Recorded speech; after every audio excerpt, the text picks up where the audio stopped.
When I was in seventh grade, I had an English honors teacher who, for some reason, she thought it was appropriate to give a room full of seventh graders this book, Anthem by Ayn Rand.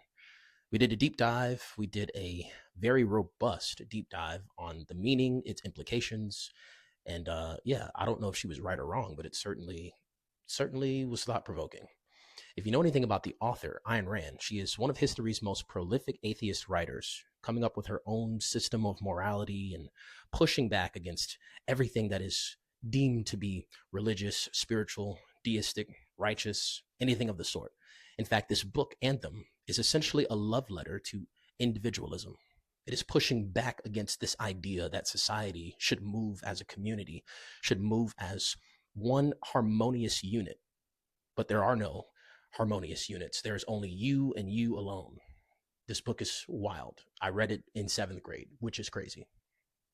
Now, this book is called The Barren Fields. It's written by a Christian author named Felicity Elaine. It takes place in a dystopian society because it is a dystopian thriller.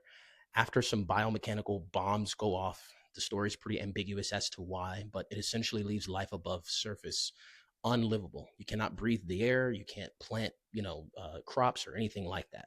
And this girl who's struggling with her faith, she essentially has nothing left but God to guide her through the barren fields after she's lost her family before the bombs went off. And she has to trust God. And it's essentially, the themes are almost the opposite of Anthem.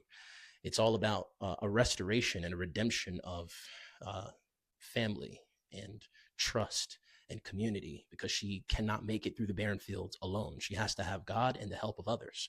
And you get to see, again, that the really, really, really dark side of humanity, but there's also a great sense of light and hope and all of these things.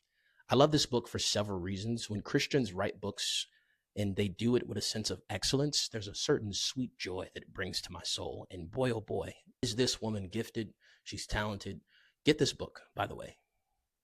But if these two books were to have a baby together, which is a crazy statement, I know, you would somehow arrive at my brand new book, The Advocate, that takes place in a retro-futuristic society where family, community is law. And the story explores the question, what happens if you take something that is meant to be sacred and turn it into suffocation? What if you were born into the society as an orphan, as an individual, into a society where community and family was more important than water itself? What then becomes the anthem for the orphan boy who grows up in a familial barren field? Get this book to find out. It's a very wild ride. Shout out to Felicity Elaine. No shout out to Ayn Rand, but she did help my seventh grade mind expand. Until next time.